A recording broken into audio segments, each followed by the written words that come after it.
Hi everyone, I thought I'd do a greenhouse update. The tomatoes have grown a lot since the last video. I need to tie up this cucumber. I literally tied it up the other day and it's grown that much. You have to be careful when they do this because often they'll actually wrap themselves around other plants and like kill off a branch. I've seen that with sweet peas as well. We've got some tomatoes. I'm not sure if this tomato here, I can get that focusing, it could be the first signs of blossom end rot. And these haven't dried out, so it may be just a calcium deficiency perhaps. I don't know, we'll have to see. This is a big variety tomato.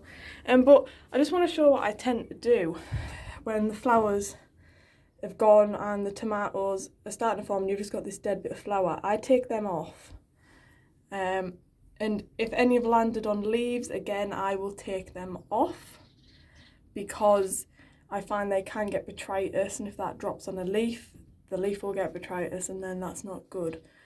So if anyone hasn't grown tomatoes before, you get two types. You get a cordon and you get a bush variety. Now I haven't got any bush varieties this yet to show you, but the difference is with a cordon you're growing a straight stem up with trusses of flowers. You want to be aiming for about 5 trusses, and then you want to top them, or when they hit the roof like this one you want to be topping them. And the way you have to get a straight stem is by taking side shoots out like these ones here, and you want to get them as soon as possible because when they start getting about this size you need to be using scissors, because if you try and tear that off you're going to start breaking the stem, which creates a massive wound for plant diseases, bacteria to get in.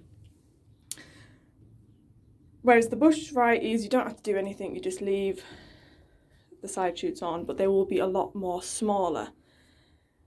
So with the side shoots, when you've just got a little one, all you want to do is just nip that off like that.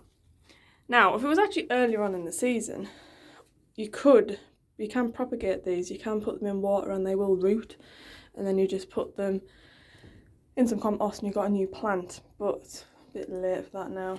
I'm growing some Inca berries over here. I last grew these quite a while ago, I'd say about 7 years ago.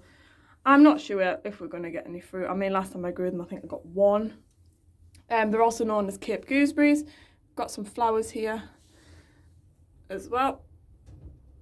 I have added some bloodfish and bone to the compost in here because I find they quickly run out of nutrients. I mean, tomatoes are big plants, they're hungry plants, especially if you're growing the bigger varieties. So you definitely need to keep up with feeding them, tomato feed as well, liquid feed I give them. When doing the side shoots, you always kind of expect them to be like up here somewhere, but often you'll get ones hiding. I don't know if I've got any on the moment because I think I've took them off, but often you can get them forming right down the bottom and you miss them, and then all of a sudden you've got 2 massive stems and you think, well, where on earth did that come from? But yeah, so remember to check the bottom of the stems. Sometimes you will get tomatoes actually get 2 heads forming as well. Basically I just look for the one that's more straight and then I'll take the other one off. I mean, I've got a bit of all sorts going in here. I've still got seedlings in here. I've got quite a lot of pansies. I've got some dianthus down here. Variety is vampire. Haven't grown that before. Oh, would you look at that? We have a little critter. What is this? Well, that was good for the camera, wasn't it? I think this could... Ooh, is that a cutworm, perhaps?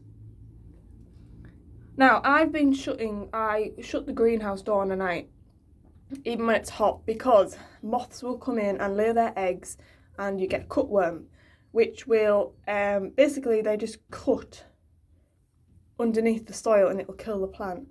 And I think that's what that is. So I don't know how that's got in. I'm going to have to get rid of that.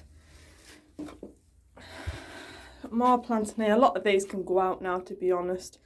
I've kept a few flowers in here. That needs watering. But I'm finding things are drying out so quickly. I mean, I watered everything in here last night and that's dry again. The cactuses are next on my list to sort out. A lot need repotting. A lot of them just need taking out, getting some new compost in there because a lot of them have subsided over winter. The cucumbers, I'm growing 2 new varieties this year. I'm growing Baby F1 and what's it called? Burpless Green or something? Burpless Tasty Green, that's it. I normally grow Market More 76 and Telegraph F1, but I've changed it up this year. The baby F1s I've harvested 2 already, and here's another one coming now.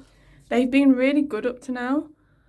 I find it a lot easier with the smaller cucumbers, because with the big ones, sometimes you can't eat them all and they don't last that long. Fortunately, we have got powdery mildew. So that's a bit of an issue, but well, it is what it is. Got some mesembryanthemums in here because the ones I put outside got eaten by house sparrows. I'm not even joking. I saw them tearing bits off. I thought it was slugs originally, but no, it was house sparrows. So these in here, away from the house sparrows. Got some dahlias, which I will be repotting, but I want to know what colour flowers they're going to be. I'm pretty certain these are going to be yellow. This is the one from last year and I know it's a yellow, so I might be putting that in the raised bed at some point. We have got a little pet in here, which keeps the aphid numbers down.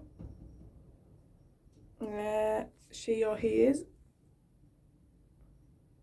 Definitely a big one. The spiders love this table. They really do. I don't mind them. Well, apart from when one jumped out at me the other day when I was moving the cactuses about.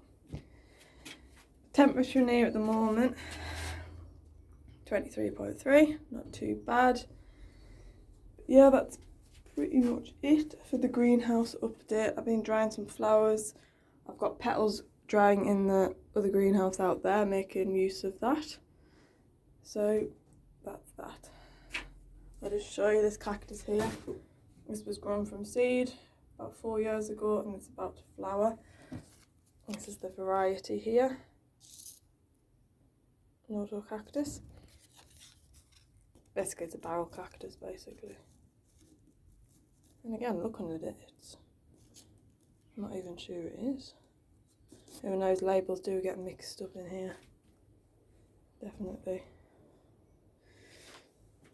Okay, so that's it for today. Take care everyone, and I will be uploading more videos soon.